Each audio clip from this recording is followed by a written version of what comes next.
Amados irmãos, a paz do Senhor Jesus Cristo, aqui é o pastor Hélio Ornelas, pastor da Igreja Metodista Pentecostal, no Morro da Carolina, no Jacaretirão, em Duque de Caxias, na congregação Jardim Santa Marta, Belfor Roxo, e na congregação Nova Campinas, Duque de Caxias, para ministrar mais uma aula da Escola Bíblica Dominical. Nós usamos as lições bíblicas da CPAD, Casa Publicadora das Assembleias de Deus. Estamos no primeiro trimestre do ano 2025. E o título do trimestre, em geral, é Em Defesa da Fé Cristã, combatendo as antigas heresias que se apresentam com nova aparência. E hoje a lição de número 11. A salvação não é obra humana. O texto nos diz: não pelas obras de justiça que houvéssemos feito, mas segundo a sua misericórdia, nos salvou pela lavagem da regeneração e da renovação do Espírito Santo. Tito 3:5. Verdade prática, a salvação é um ato da graça soberana de Deus, pelo mérito de Jesus Cristo, e não vem das obras humanas. Leitura bíblica em classe, Efésios 2, de 1 a 10.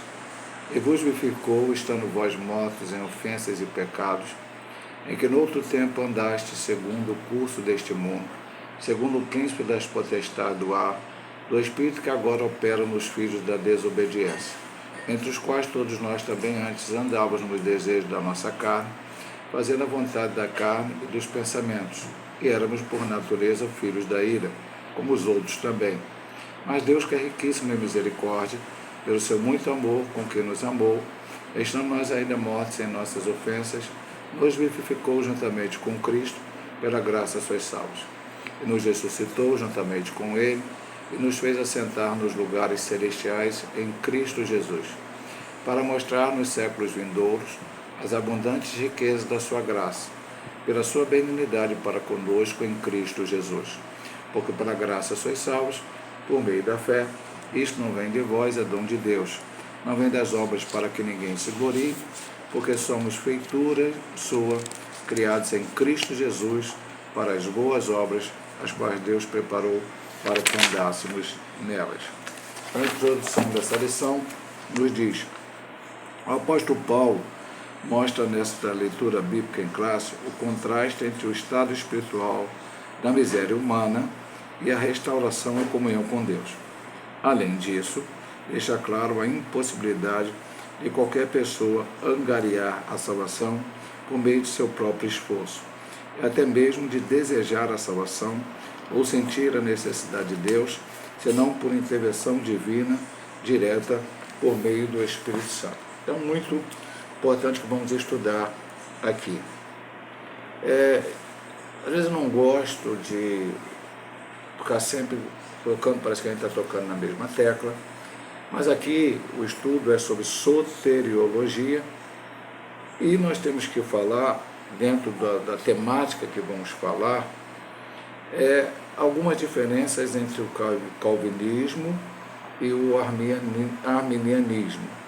Nós, da Igreja Metodista Pentecostal, somos da corrente arminiana, com a vertente wesleyana, que é um pouco diferente do arminianismo clássico. Isso vai ser colocado aqui, bem colocado, para que a gente possa entender bem a lição. Veja que o título da lição, e é claro que é isso aqui: a salvação é uma obra humana.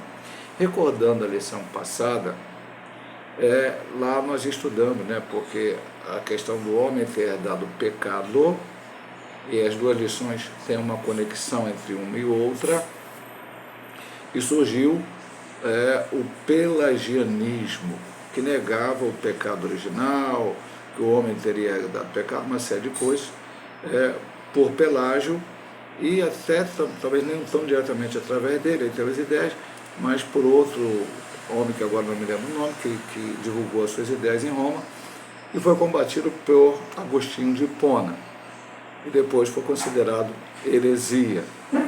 E nós, arminianos, às vezes somos chamados pelos calvinistas de pelagianos ou sem-pelagianos, por entenderem eles que nós defendemos a ideia de que o homem tem parte também na salvação, ou que o homem tem algum mérito na salvação. Talvez a palavra certa seria essa. Mas aqui deixa claro dentro da lição, a nossa linha de pensamento metodista pentecostal é similar à da Assembleia de Deus, que a salvação vem de Deus, é completamente dele. Pastor, tem alguma participação humana? Os calvinistas são monergistas e nós somos sinergistas. Mas vamos ver, no transcorrer da lição, e entender bem este assunto. Vamos lá. A primeira divisão, a salvação sob a graça de Deus, e a primeira subdivisão, a descrição do estado espiritual humano. Desculpa que eu estou desde ontem com a voz um pouco rouca, né? A garganta está um pouco ruim. Vamos tentar aqui ministrar a lição da melhor maneira possível.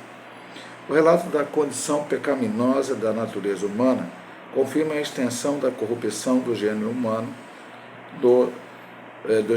estudado na lição anterior. O apóstolo emprega algumas expressões para reforçar a dura realidade do pecado. Mortos em ofensas e pecados, versículo 1. Andar segundo o curso deste mundo, versículo 2. Segundo o príncipe das potestades do ar, versículo 2b. Do Espírito que agora opera no espírito da desobediência, versículo 2c. Andávamos nos desejos da nossa carne, versículo 3, e eram por natureza filhos da ira, versículo 3b. É uma triste fotografia da raça humana. Então, o texto bíblico apresentado pelo autor, leitura em classe, é Efésios 2, de 1 a 10, onde é um dos textos mais claros que a salvação ela vem completamente de Deus, inteiramente de Deus, e nós dependemos totalmente de Deus para receber a salvação. E ele vai mostrar essa deterioração do ser humano, que tem a ligação com a lição passada. Nós explicamos na lição passada e vamos explicar de novo hoje. O pecado de Adão passou a todo homem. Pastor, é verdade isso? Eu vou repetir o texto, não vou abrir a lição passada, vou abrir na própria Bíblia, isso aqui é um estudo bíblico, né?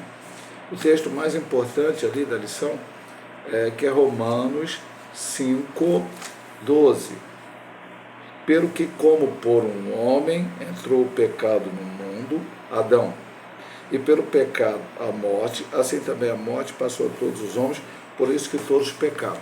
A lição passada nos deixou claro que isso é uma realidade, não podemos fugir disso. O Pelágio tentou fugir, algumas religiões, algumas seitas, alguns ensinamentos modernos também tentam fugir, tem outras ideias, como nós vamos ver também nessa lição de hoje. Como que o pecado passou? A Bíblia não é tão clara, mas ela é clara que passou. Pastor, mas eu vou ser condenado pelo pecado que passou por mim de Adão? Não. Deus, assim como pecou, ele deu a solução para o pecado humano. Qual é a solução? Gênesis 3,15, o proto-evangelho, onde ele diz que da semente da mulher viria um que esmagaria a cabeça da serpente. Isso concretizou com a morte de Cristo na cruz do Calvário. A partir daí, em que Cristo morreu na cruz do Calvário, a possibilidade da salvação se abriu a todos os homens. Os que creram no Antigo Testamento, eles criam na promessa que aconteceria, mas a partir do Novo Testamento ela já aconteceu. Então o homem tem que se considerar pecador, entender que ele é pecador, que ele herdou o pecado original de Adão, embora possa não ter pecado igual a ele, mas agora tem uma solução, e uma única solução, somente uma solução, não há outra solução, não há meio termos, como aí nós vamos ver as religiões, as seitas falsas procuram, de tentar se religar com Deus, se tentar ter os seus pecados perdoados. A única chance disto é crendo na morte vicária de Cristo na cruz do Calvário. Mas para eu crer nessa morte vicária da cruz do Calvário, que nós vamos continuar vendo aqui, daqui a pouco a gente vai entrar mais nisso, mas já falamos na lição passada, é a graça de Deus, que nós arminianos entendemos que é uma graça preveniente. Deus nos dá a condição de crermos, mas não nos obriga a crer. a palavra é pregada, por isso pregamos a palavra, a pessoa ouve o Evangelho, porque a Bíblia diz claramente como se salvarão se não houver quem pregue, né? Como pregarão se não forem enviados. Então a palavra é pregada. O que vai salvar a pessoa? É o emocionalismo de um fundo musical? É a maneira, os métodos que o pregador usa, as técnicas? Não. Nunca será isto. O Espírito Santo, a graça prevenente de Deus, o Espírito Santo convence o homem do pecado da justiça, a graça prevenente do Senhor, vem sobre aquela pessoa, e ele entende, então, compreende, porque ele estava morto em delito e pecado, como diz aqui o texto claramente, então não poderia entender, entende, mas agora o Senhor não obriga, não força a aceitar. Aí entra o que nós examinamos e entendemos como livre-arbítrio, que não é liberdade para pecar, é liberdade para escolher. Adão e Eva tiveram lá a liberdade para escolher. Se comer do fruto, morre. Se não comer do fruto, vai viver eternamente. Eles escolheram comer do fruto. Caim, o Senhor disse, o pecado jaz à porta, cabe a te dominá-lo, e ele escolheu matar o seu irmão e foi amaldiçoado por Deus.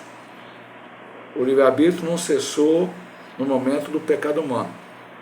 Uma parte, pelo menos dos calvinistas, entende assim, prega que quando Adão e Eva pecaram, o livre-arbítrio acabou. Não. A Bíblia não diz isso, porque ela vai dizer em vários outros momentos, a escolha. Estudamos semana passada, havia alguns textos muito importantes, como Josué, por exemplo, assim, ele disse no capítulo 24, versículo 15, de Josué, vocês podem escolher o Deus que você não servia, aqueles deuses lá do vosso pais, o Deus dos amorreus, mas eu e minha casa servimos ao Senhor. Se não houvesse escolha, se eu não tivesse livre-arbítrio para escolher, Josué nunca teria dito isso. É o texto que alguém vai dizer, pastor, isso era Antigo Testamento. Eu vou repetir para os irmãos o texto citado no ano passado, o último livro da Bíblia, o último capítulo da Bíblia, deixa isso claro, em Apocalipse 22, versículo 17. O Espírito e a esposa dizem, vem, e quem ouve diga, vem, e quem tem sede, venha, e quem quiser, tome de graça da água da vida, quem quiser. Mas esse querer nunca será por mim mesmo, será uma obra do Espírito Santo. E aí eu tenho o direito de aceitar ou não, querer ou não. Mas vamos a seguir aqui.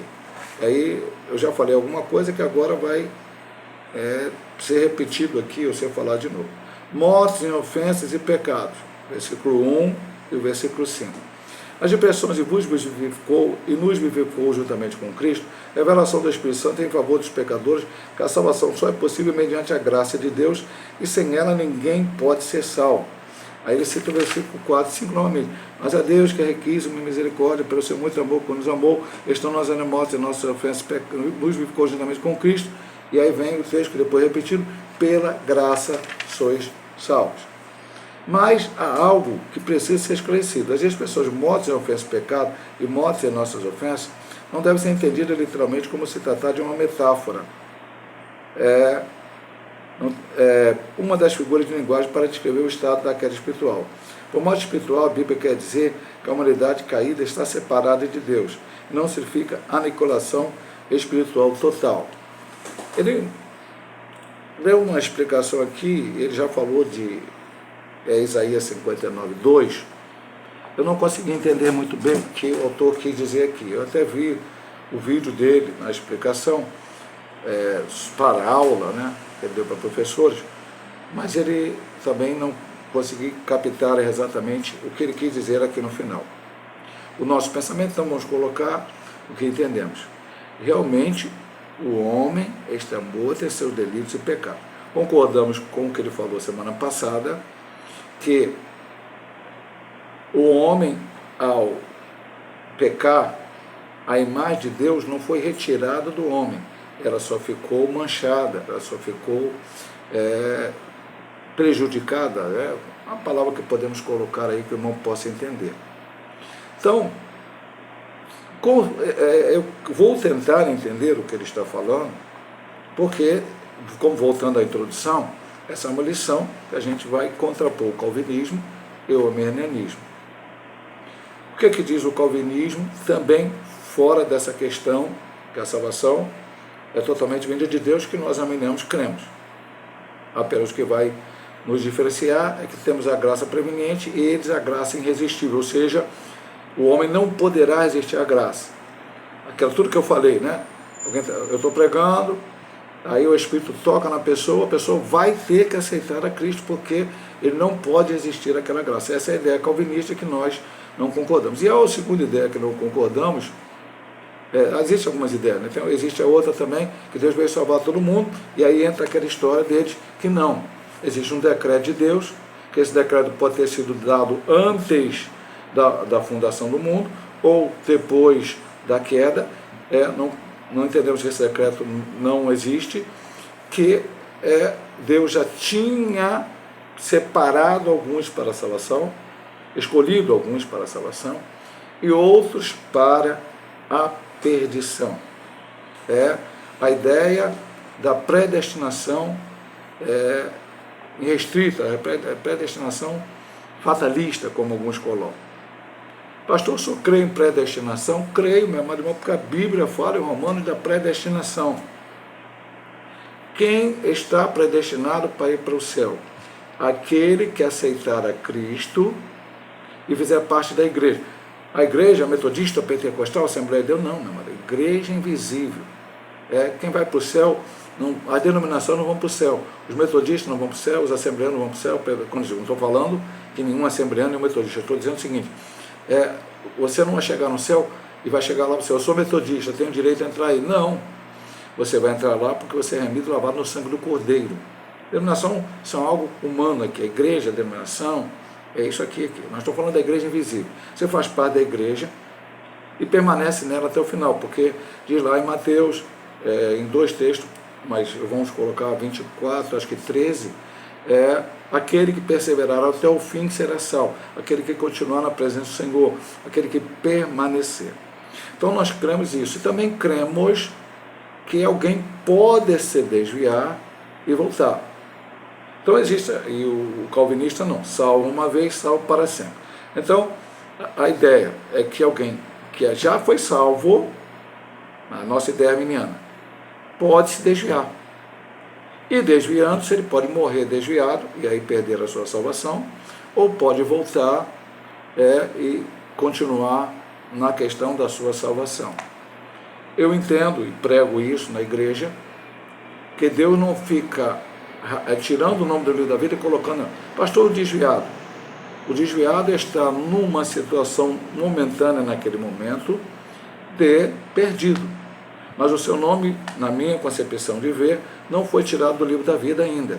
Ele será tirado do livro da vida o dia que ele morrer sem Jesus, se ele não voltar, não se arrepender até o dia da sua morte, até o momento da sua morte, ou se Cristo vier arrebatar a sua igreja e ele estiver fora do caminho do Senhor. Tirando isso, ele há a possibilidade de voltar até no último momento da sua vida. O ladrão na cruz não é um desviado que voltou, mas é um exemplo para nós que alguém pode ser salvo no último momento. Foi salvo um pouco antes da sua morte física. Então, eu creio que ele está falando isso, para colocar uma diferença numa ideia de que o calvinista está morto, você não tem jeito nenhum, é só Deus, e não há condição nenhuma sua, porque quem Deus marcou está marcado, quem não Deus marcou não está marcado, não adianta. Por isso que eles dizem até, mas alguém esteve na igreja, passou na igreja e saiu. Não, ele não era salvo. Infelizmente, é um pouco difícil da gente entender isto, até por vários textos bíblicos, mas até pela própria experiência. Conhecemos pessoas que foram usadas por Deus, inclusive pastores, obreiros da casa do Senhor, embora a Bíblia diz lá em Mateus 7,15, que alguns dirão ao Senhor, Senhor, teu nome expulsei demônio, fiz tal. Então, ok. Mas essas pessoas ali, elas foram crentes, operaram, por isso estão chamando até o Senhor de Senhor, mas praticavam a iniquidade. Estavam dentro da igreja, porque para acessar o pastor a ser membro de uma igreja, não, meu irmão, você pode estar dentro da igreja, pregando, cantando, fazendo, acontecendo e pecando. E nós pregamos e ensinamos sempre na igreja que pecado na vida do crente, pecado e crente são antônimos, não sinônimos. O crente tem que viver uma vida de santidade. Ele vai pecar porque tem corpo pecaminoso. Mas ele vai, quando peca, o Espírito vai apontar a ele, vai mostrar a ele, como mostrou a Davi através do profeta Natan, e ele se arrepende e pede perdão a Deus, e não voltando a praticar o pecado, e realmente vivendo a vida de santidade, ele terá seus pecados perdoados pelo Senhor. Agora vamos para a exegese do versículo 8 a 10, leitura bíblica em classe. Essa passagem bíblica elimina qualquer interpretação ou tentativa de salvação com ajuda humana ou de qualquer esforço adicional para completar a obra de Cristo. O termo graça significa literalmente favor imerecido, o favor divino do qual não somos merecedores. A salvação é pela graça de Deus, mediante a fé em Jesus, e não vem das obras, pois não se trata de uma recompensa. Uma boa exegese esclarece que a expressão "isso é dom de Deus" se refere à salvação pela graça e não à fé. Como afirma o respeitado erudito da língua grega, A.T. Robertson, a graça é a parte de Deus e a fé é nossa. De modo como dizia Norman Geisler, a fé é o meio da salvação, a fé é o meio, a salvação é o fim, e o meio vem antes do fim. Eu vou comentar até essa última parte naquilo que entendemos. Voltamos a falar da graça preveniente, explicando didaticamente ao irmão. Então, falei já e repito, eu prego, qualquer um prega, e a pessoa está ouvindo aquela palavra. O Senhor dá a ela graça preveniente, ele pode escolher ou não. E essa questão da fé, aí sim é que é o sinergismo, que é o momento do homem, o arrependimento dos seus pecados. Ele entende que Cristo é o Salvador e que ele é pecador. É lógico que não vamos entrar com justificação, regeneração, uma série de outros conceitos referentes à salvação, que não dá tempo aqui para explicar, porque a lição tem um cunho específico, mas ali naquele momento é o arrependimento. Por isso ele cita Robertson e Geisler. Graça é a parte de Deus e a fé é a nossa. Então Deus veio com a graça preveniente, eu entendi que pela graça que Jesus é o Salvador e tive fé nele. A fé é a minha parte, crer. E aquele que não creu, não teve fé salvífica para aceitar a Cristo. E a fé é o meio, a salvação é o fim. O meio vem antes do fim, Geisler disse isso, ou seja, primeiro vem a fé e depois a salvação, no sentido de, entenderam mais uma vez, não é mérito meu, não é por mim, foi Deus que me deu a graça preveniente, foi Jesus que morreu na cruz, o mérito é todo dele. E aí eu volto para o início, que exatamente ele diz isso, parece até, se você olhar assim correndo, parece uma contradição, é tudo obra de Deus, mas agora tem a fé que é a parte do homem. Não, ele está dizendo claramente, ele está fazendo o exegese do texto de Efésios 2, de 1 a 10. Favor é merecido, eu não merecia.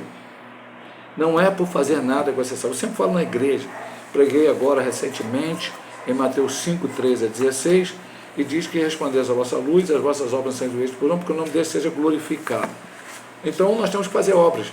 Mas eu prego, ensino, falo, repito, talvez seja até repetitivo demais, quase todas as pregações, que a obra não salva. A obra, como diz o próprio texto de Efésios capítulo 10, Deus criou as boas obras para que andássemos nelas. Eu faço porque sou salvo. Eu prego, eu canto, eu louvo, eu toco instrumento, eu dou folheto, eu faço ação social, choro com que choram, enfim, tudo que eu fizer para Deus, obra. E se alguém colocar até aquilo que eu deixo de fazer para agradar a Deus, não me levará à salvação. É porque eu sou salvo, eu quero agradar ao Senhor. Há pessoas que não, eu não vou nem dizer que a graça não veio sobre nós, acho que a graça vem sobre todos, porque a salvação é para todos, mas o homem recusa ou não, aceita agir, Cristo recusa. Mas há pessoas no mundo que não aceitaram a Cristo, não se arrependeram dos seus pecados, porque todos nós somos pecadores, mas a pessoa faz coisas maravilhosas. Mas se você olhar aqui, aí a gente vai para mais um texto bíblico que não está citado na lição, mas temos que falar, 1 Coríntios capítulo 13. Vamos lá. Diz assim: ainda que destruísse toda a minha fortuna para o sustento dos pobres, ainda que entregasse todo o meu corpo para ser queimado, não tivesse amor, nada disso aproveitaria. Ou seja, não adianta você pegar a tua fortuna toda e dar aos pobres. O jovem rico que procurou a Cristo e falou assim: eu estou guardando o mandamento, guardo. E tem que guardar o mandamento o mandamento de Cristo. Não temos que guardar a lei de Moisés para a salvação. Aqui, por exemplo, na lição ele não fala. Mas vem um adventista do sétimo dia e diz que tem que guardar sábado, a lei dietética dos judeus, uma série de coisas que não precisamos guardar. Cristo cumpriu tudo por nós, é Ele que pagou o preço por nós, cumpriu a lei, porque nós não somos capazes de cumprir todos os mandamentos da lei. Então, nós temos que andar na lei de Cristo, obedecer a Ele, a sua vontade, a sua palavra, ficar longe do pecado. Então, ele diz aqui: não adianta você fazer tudo isso, pegar todos os meus bens e dar para o pobre, se não tiver amor, ou seja, o amor de Cristo que te constrange a salvação e a vida eterna. Vamos para o segundo ponto: soteriologias inadequadas da antiguidade. Então veja que essa lição, ele colocou o assunto bíblico, o comentário que ele pegou o texto bíblico Efésios 2, de 1 a 10, e comentou no primeiro ponto. E já a partir do segundo ponto ele vai falar da antiguidade, vai falar da modernidade, com os grupos que pensam diferente de nós, e quando a gente vai olhar pela luz da Bíblia, entendemos que são hereges, pensam, ok? Então vamos lá: soteriologia inadequada da antiguidade. Os reencarnacionistas. Com o termo soteriologia, nos referimos aos diversos ensinos religiosos inadequados sobre a salvação. O primeiro deles é a doutrina da reencarnação, tão antiga quanto a humanidade, originária do hinduísmo, mas presente também no budismo, no jainismo e no sikhismo. É defendida pelos Hare Krishnas, kardecistas e muitos outros. Os adeptos da doutrina da reencarnação têm em comum a busca da perfeição por meio de um progresso evolutivo, até que esses ciclos de roda de renascimento parem de girar. Em resumo, a salvação pelo seu próprio esforço e sem Jesus trata-se de uma crença antibíblica. Pedir perdão aqui, vamos tomar uma aguinha da minha garganta também, porque está muito calor aqui no Rio.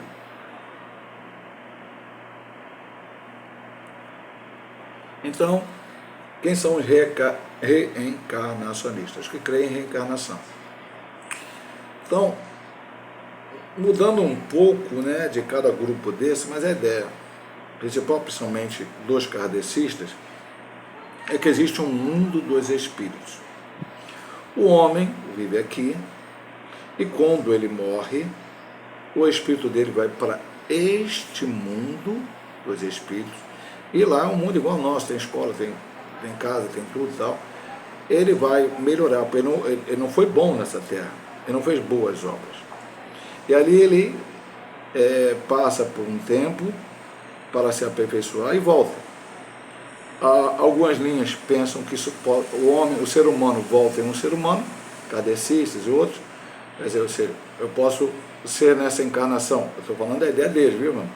Homem, na outra pode ser mulher, mas alguns pensam até que pode voltar em animais, ok? Os hinduístas pensam assim. E vão nessa, como eles chamam aqui de ciclo evolutivo, até que chega à perfeição. Isso anula totalmente a obra de Cristo, é antibíblico. Ele cita 3 versículos aqui, e nós vamos ler um e vamos citar outro. Hebreus 9, 27. Aliás, eu abri aqui, eu nem li o Salmo não, mas ele abri aqui no Salmo, bem perto aqui, então vamos ler aqui o Salmo 78, 39. E o outro, aliás, os outros 2 eu vou citar de cabeça. 39. Porque se lembrou de que era uma carne, um vento que passa e não volta. Lógico que isso aqui temos que entender de forma metafórica, mas Hebreus 9, 27 diz: ao homem cabe morrer uma só vez e depois vem o juízo. Então, o que pensa o hinduísmo, budismo, jainismo, sikhismo? Pastor, não sei o que é jainismo. Jainismo é uma diferença do hinduísmo que tem grande força, logicamente, na Índia, e o sikhismo também. Tem ideias diferentes, mas do hinduísmo, que é a religião oficial da Índia, mas lá existe o budismo, já é uma outra situação, que na Índia ele é muito fraco, mas China, Sri Lanka, e o budismo é muito diferente. Por exemplo, no Brasil a maior corrente é o Zen budismo, mas existem outras correntes de budismo. E esses aqui, Hare Krishna, que é aquele pessoal que vivia de cor de abóbora e brajus, cadecista, muito matou. Ao homem cabe morrer uma só vez e depois vem o juízo. Então não tem morrer e voltar. Tem morrer hoje até a volta de Cristo ou até o juízo do trono branco, é entrar num lugar intermediário, não confundir com a Igreja Católica, purgatório, isso não existe, que está bem baseado, bem claro, na história de Rico e Lázaro. Rico foi para o lugar do tormento e Lázaro foi para o seio de Abraão. O local chamado seio de Abraão não está mais lá, foi levado ao terceiro céu, mas continua a mesma história, esperando. Os crentes, para o dia do arrebatamento da igreja, serem ressuscitados em corpo glorioso e subir e estar para sempre com o Senhor, e os não crentes, não só dessa época, de outras épocas, porque depois na grande tribulação vão morrer muitas pessoas sem a salvação, no milênio também no final, alguns vão seguir Satanás e vão ressuscitar depois para o juízo do trono branco. Não tem. E aqui uma outra explicação de João 9:13, de se perguntar assim: Senhor, quem pecou, esse ou o cego nascença, ou seus pais para que nascesse? Não, isso é para a glória de Deus. É uma ideia errada, parece até que os discípulos estavam na ideia espírita. Como que a pessoa vai pecar, parece uma ideia de pecar em outra, porque para ele pecar no ventre da mãe não tinha como. Então parece que ele teria pecado em outra, mas Jesus disse, não, isso não existe. Tá? Vamos lá, então, reencarnacionista na antiguidade, depois ele vai voltar um pouco aqui, em parte, né? Vamos lá, os galacionistas, você não vai entender muito bem com esse nome, também nunca tenha ouvido, mas porque ele quis usar um outro nome, não vamos ver aqui.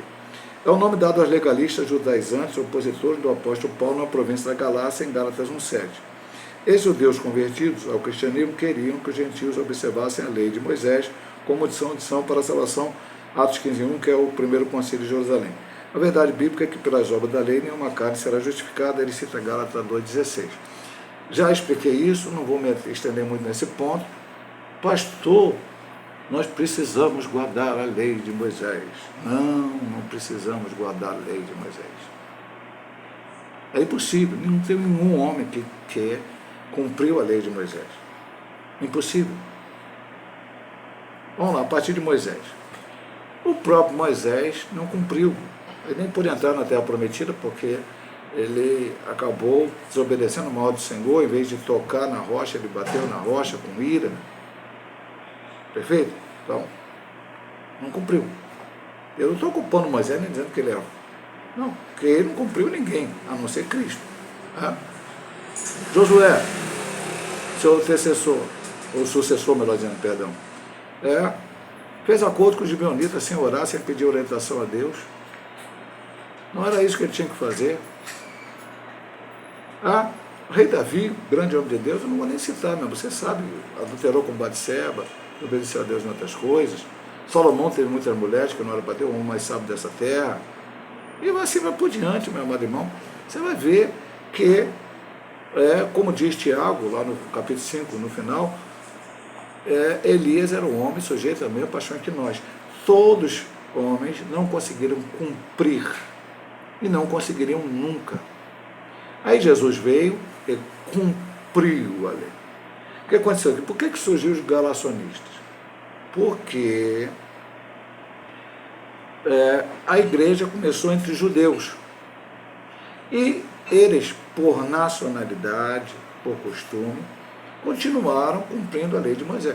Não é que Pedro não cumpriu, mas o próprio Paulo disse na Gálatas: ô Pedro, tu quer que os gentios cumpram a lei, vivam como judeus? Nem você vive. Porque restritamente como deveria viver, a partir do momento que eles aceitaram a Cristo, não viveram mais. Se Paulo era fariseu, deixou de ser, não cumpria mais aqueles ritos todos que queriam. Porque não era só o Torá, tinha um Talmud, tinha as tradições, e eles não cumpriam mais aquilo. Mas, iam nas festas e tal. Aí começou a se converter pessoas gentias. Eunuco da rede de Candace, mas não temos o que falar dele, foi para a Etiópia e ficou lá. E ele também era de ascendência judaica. Cornélio, não se fala mais nada depois da sua conversão. Mas quando Paulo começa a pregar, ele vai primeiro nas cidades e prega nas sinagogas, e quando as pessoas não aceitam a Cristo, ele vai pregar para os gentios. Os gentios começam a aceitar Jesus. Os gentios não eram judeus, os gentios não guardavam o sábado, os gentios não tinham lei dietética, os gentios não tinham festas para cumprir. E aí, alguns judeus que se converteram, que eram da linha farisaica, começaram a querer impor que os gentios, quando se convertessem, fossem fazer a mesma coisa que eles, judeus, faziam. Mas só que, veja bem, meu amado irmão, se isto acontece, se a igreja primitiva permite isto, hoje o cristianismo seria mais uma seita do judaísmo. Nós não somos uma seita do judaísmo. Nós somos a igreja fundada por Cristo, a igreja iniciada por Cristo. Ele é a cabeça e nós somos o corpo, ele é o fundamento. Nós não estamos fundados em nenhuma outra religião, em nenhum outro pensamento. Não estamos falando mal do judaísmo, não. Eles receberam a lei de Moisés, não converteram, mas um dia o Senhor ainda tem um plano com eles. Eu não vou nem entrar nessa parte. E aí, principalmente na carta aos Gálatas, Paulo vai combater isto.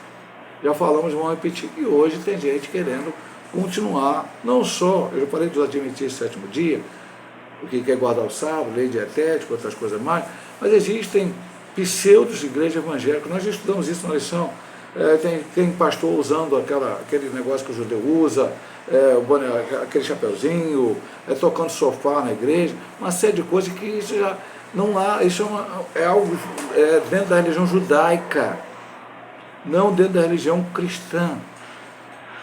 Nós somos salvos pela graça, não somos salvos por guardar nenhum aspecto que está na lei de Moisés. Ah, pastor, nós não guardamos, nós não roubamos, não matamos? Não. Sim, mas isso é a lei de Cristo. Está claramente no Novo Testamento. Jesus ensinou isso claramente para nós. Agora vamos ver os gnósticos. Eu acho que a gente tocou muito pouco nos gnósticos nessa lição, mas vamos lá. No campo soteriológico, eles apregoavam uma visão dualista do universo, o maniqueísmo. O que é isso? Fundado por Mani, em 216 e 276, na Pérsia atual Irã, seu ensino era que o universo é composto do reino das trevas e do reino da luz, e os dois lutam pelo domínio da natureza e do próprio ser humano. Desse modo, o ser humano, para ser salvo, precisa se libertar da prisão do mundo e seus poderes planetários, e essa libertação só é possível por meio de um conhecimento místico, a gnosis, uma espécie de iluminação espiritual imitada aos espirituais. Os demais são pessoas materiais e não podem receber esse conhecimento. De fato, sabemos da existência do mal, proveniente de Satanás, mas não admitimos que o diabo tenha poder suficiente para medir força com Deus e o seu Filho Jesus Cristo. Aí ele cita Jó 1,12, 2,6, Marcos 5, 7 a 13, a salvação é para todas as pessoas, Atos 17,30 e Tito 2,11. Então vamos lá em Jó. Aí ele vai combater as duas ideias erradas dos gnósticos nessa área. Eles eram errados em tudo, né? Mas nessa área específica. O que diz o versículo 12? E diz o Senhor a Satanás: eis que tudo quanto tem está na tua mão. Somente contra ele não estenda a tua mão. Satanás saiu da presença do Senhor. Então, Satanás apareceu, Deus falou de Jó, e falou que se Jó perdesse os bens materiais, ele blasfemaria. O Senhor falou: pode tocar, só não toca nele, na alma dele. Então, como tem duas forças iguais, meio a meio, Deus tem 50%, o diabo 50%, e você tem que ser liberto através do conhecimento, para poder, e só alguns vão ser libertos, como diz aqui, não. Satanás, ele já está derrotado, ele não vai ser derrotado. Ele já está derrotado desde a cruz do Calvário, com a promessa de Gênesis 3,15. Então, meu amado irmão, essa ideia é errada, completamente. Aí vai citar Marcos 5, 7 a 3 e tal. E, para que não tenha dúvida, aí vale para outros grupos que pensam diferente também, vamos citar esse texto maravilhoso, já foi citado algumas vezes, mas vamos repetir aqui, que é a carta do apóstolo São Paulo a Tito, capítulo 2, versículo 11, que diz: porque a graça de Deus se é manifestado, trazendo salvação a todos os homens. Então não tem os escolhidos, marcados, predestinados, ou como diz aqui os gnósticos, a ideia maniqueísta, que nem todos poderão alcançar a gnose. É por isso, eu não entro nessa, eu não quero entrar nesse detalhe nem falar. É por isso que alguns arminianos aí estão tendo muita discussão na internet e chamando os calvinistas de gnósticos, por causa dessa ideia de alguns não poderão nunca ser salvos. Eu não entro nessa mérito, não quero entrar, não quero discutir, já falei várias vezes. Minha opinião arminiana ou eliana é divergente do calvinista, mas creio que eles vão para o céu como eu vou, e nós precisamos amar os nossos amados irmãos. Aqueles que blasfemam e saem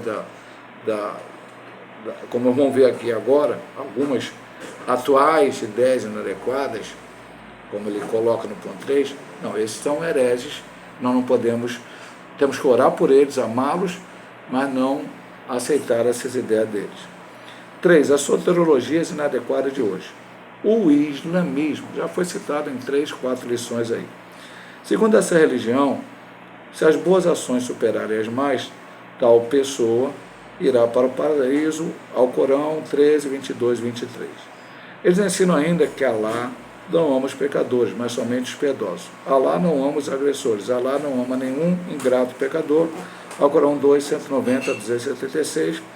Com certeza, talvez essa citação deles seja para que a ideia, Alcorão não ama os pecadores, ou Alá não ama os pecadores, porque volto a dizer o que eu falei aqui. Pastor, o que o senhor diz do muçulmano para mim? Ore por eles, ame a eles, não ame os seus atos, a sua crença, o seu pensamento, mas ame eles como pessoas e, se possível for, tente evangelizá-los, ganhando para Jesus. Aqui no Brasil é mais difícil você encontrar um muçulmano, existem alguns lugares que tem grandes comunidades, mas não é, e ganhe para Jesus. Alá está dizendo, esses pecadores, ingrato pecador, é lógico que alguém que nasceu muçulmano e se desviou, esse é um ingrato pecador. E todos os outros que não são muçulmanos. Então, é lógico que a ideia do Alcorão, a ideia de Maomé é essa. Inclusive, ele que sempre quis impor pela força a sua ideia, o seu pensamento religioso. Esta é uma das 24 vezes que o Alcorão afirma que Alá não ama os pecadores. Na concepção dos islâmicos, não há necessidade de expiação, logo não existe salvação, como no sistema cristão. A salvação no contexto deles é por mérito, pelas obras, mas à luz da Bíblia, o pecador recebe a vida eterna a partir do momento que passa a crer no coração que Deus ressuscitou Jesus dentre os mortos e confessa publicamente o nome de Jesus. Aí assim que a Bíblia diz, vamos lá, Romanos 10, 9 a 10, texto também bastante importante, por isso vamos ler, contradiz o que diz Alá, o que diz o Alcorão, e vamos ver aqui o que diz a Bíblia Sagrada. É lógico que nós cremos na Bíblia, não cremos no Alcorão, mas temos que saber até usar versículos para contrapor eles, se tivermos a oportunidade de evangelizá-los. A saber, se com a tua boca confessares ao Senhor Jesus, em teu coração creres que Deus ressuscitou dos mortos, serás salvo. Visto que com o coração se crê para a justiça e com a boca se faz a confissão para a salvação.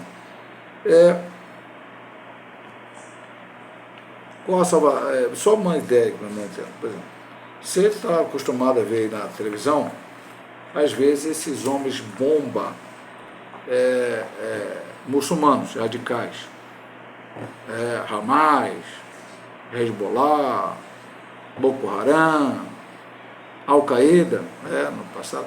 Você viu as Torres Gêmeas, quem estava dirigindo aqueles aviões cheios de passageiros de outras nacionalidades eram muçulmanos que tomaram os aviões e foram lá e jogaram eles contra as Torres Gêmeas e mataram muitas pessoas.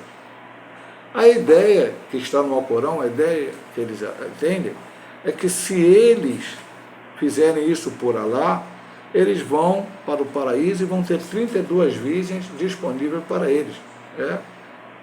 Então, isso é salvação pela fé? Não, é pela obra e tudo o mais que eles pregam, que vai totalmente de encontro à palavra de Deus, a Bíblia Sagrada. Então, atualmente, o primeiro grupo que tem uma soteriologia inadequada, ou seja, uma doutrina da salvação adequada, são os ilemitas, mas não vamos ir muito profundo neles. Vamos para a segunda. As testemunhas de Jeová. Também essa aqui já foi citada muitas e muitas vezes nas lições. A salvação não está em Cristo, mas na organização religiosa delas. Diferente do que ensina a Bíblia, João 14,6, Jesus disse: eu sou o caminho, a verdade e a vida, ninguém vem ao Pai senão por mim. Existem dois grupos de salvos, um que tem direito ao céu, restrito a 144 mil, a classe dos ungidos. Outro grupo, a classe da grande multidão, e a que vai herdar a terra segundo a teologia do movimento. Seus teólogos ensinam que as testemunhas de Jeová, que pertencem à classe da grande multidão, não são filhos de Deus, não pertencem a Cristo, não têm o Espírito Santo. Jesus não é o mediador delas, nem tem esperança de salvação. A Bíblia nos ensina que não existe cristão sem o Espírito Santo. Romanos 8:9. É isso mesmo que a Bíblia ensina, pastor? Pastor, por que tantos versículos? Por que isso tudo? É porque para você aprender como confrontar as seitas falsas. Vós, porém, não está na carne, mas no Espírito, se é que o Espírito de Deus habita em vós. Mas se alguém não tem o Espírito de Cristo, esse tal não é dele. Tá? E que, mas a todos quanto receberam Deus o poder de serem feitos filhos de Deus, aos que creem no seu nome. Então vemos que é uma doutrina totalmente contrária, espura, errada. Até porque eles creem, como vimos na lição sobre a cristologia, que Cristo é um Deus menor, Deus com letra minúscula, porque eles acham que nós, que cremos na Trindade, cremos em 3 deuses. Então, e o Espírito para eles, como vimos na lição sobre o Espírito Santo, é uma força ativa. Pegaram a questão dos 144 mil do Apocalipse, que tem muitas explicações por aí, mas que, se você pegar lá, deixa eu ver aqui se eu abro aqui, é que as pessoas interpretam o Apocalipse da maneira que elas querem. Uns, quando querem, vão para a parte alegórica, outros vão para a parte literal. E aí complica, meu amado irmão. É que eu não sei se eu vou achar aqui. Porque quando fala dos 144 mil, a citação feita por que são 144 mil? São 12 mil de cada tribo de Israel. E ali chegam citadas 12 tribos. E ali é interessante também, eu não vou entrar aqui na especulação, porque isso é uma coisa escatológica, a lição não é soteriológica, que a tribo de Dan nem é colocada ali. É colocada a tribo de José e a tribo de Manassés e Efraim. Toda vez que você vê a citação das 12 tribos, José está de fora, Manassés e Efraim estão, porque quando Jacó foi abençoar seus filhos, falou para José: os teus filhos são meus, a partir de agora são meus. Efraim e Manassés são meus. Então, Efraim e Manassés não eram filhos diretamente de Jacó, mas eram filhos de José, e até a primogenitura da parte não espiritual, que é a parte espiritual como Judá, Jesus é o leão da tribo de Judá, mas humana ficou com Efraim. Então, ali são judeus, não tem nada a ver com igreja, não tem nada a ver com um grupo que vai ser salvo e outro não. E se eles creem na Bíblia, e a Bíblia deles tem os mesmos versículos, lógico que nós já vimos que são interpolados, mas você vê 2 citações. Primeiro, quem não é da classe dos ungidos não tem o Espírito Santo. Só 144 mil será ungido, o resto não tem o Espírito Santo. Quem não tem o Espírito Santo, como diz aqui Romanos 8, o nome não é de Deus, então essas pessoas estão dentro de uma instituição e elas não são de Deus, embora queiram falar de Deus.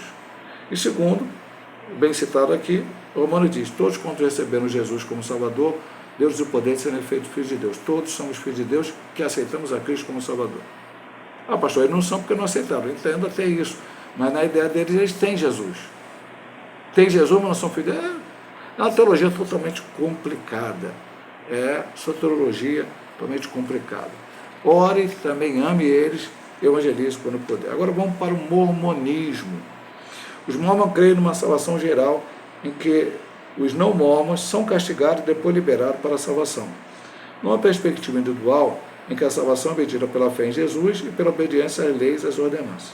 Eles consideram a ordenança, segundo os artigos 3 e 4 da regra de fé em Jesus, arrependimento, batismo por imersão e imposição de mãos, mas há outros requisitos. Um deles é aceitar Joseph Smith Jr.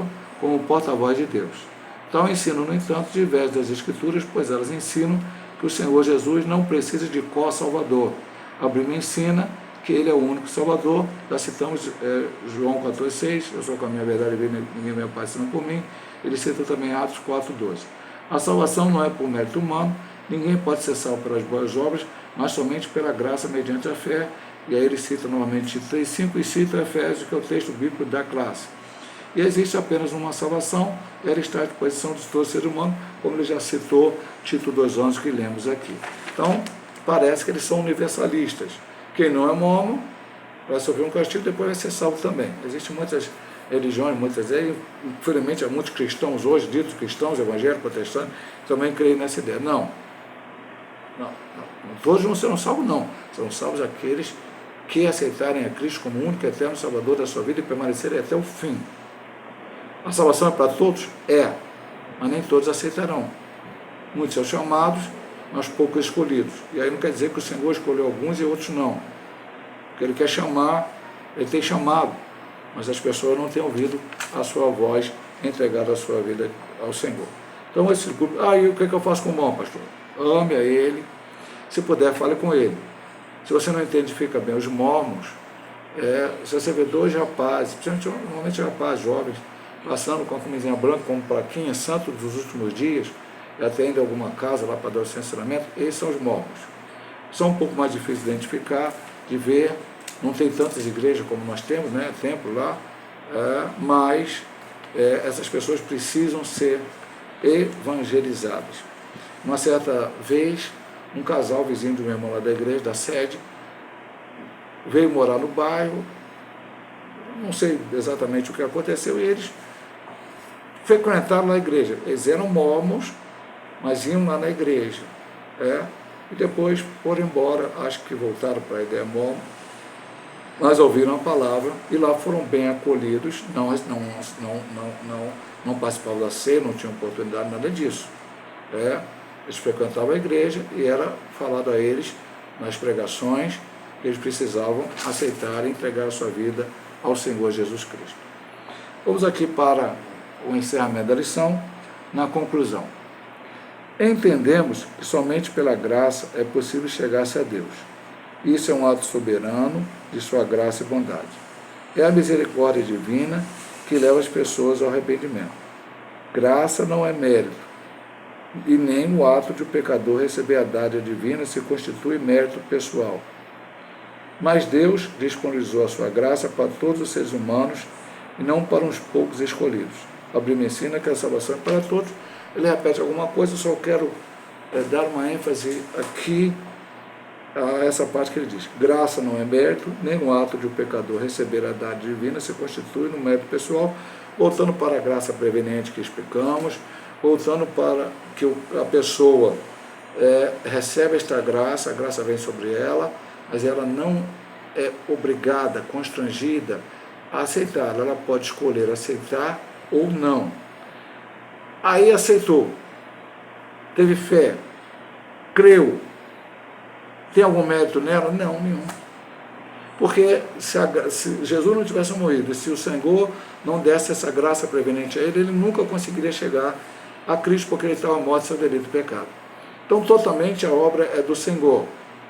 Ele permite apenas ao homem, a nossa visão arminiana ou eliana, querer aceitar ou não essa chamado à salvação. Aceitar ou não o Evangelho do nosso Senhor Jesus Cristo. E por final, ele fala, repete que é importante nós repetirmos, a graça, a salvação, não é para uns poucos escolhidos, poucos ou muitos, quem seja, não importa, é para todos os homens. Os calvinistas, só para terminar, dar aqui uma rápida explicação, entende que, muitas vezes falam que se a salvação é para todos e todos não vão ser salvos, Deus teria falhado, porque eles enfatizam muito a soberania de Deus, mas nós cremos também na soberania de Deus. Eu creio que Deus é tão soberano, tão soberano, tão soberano, que Ele decidiu, por soberania dele, dar ao livre-arbítrio ao homem de escolher querer ou não ser salvo. Ele dá a graça, ele fez a obra, o mérito é dele, a glória é dele, a honra é dele, o louvor é dele, tudo é dele, mas ele deu esta condição. A Bíblia diz em vários textos e nós cremos na palavra de Deus. Meus amados irmãos, que Deus possa vos abençoar. Se Deus assim nos permitir, semana que vem estaremos novamente ministrando, neste caso a aula 12. A igreja tem uma natureza organizacional. Deus abençoe a todos em nome de Jesus.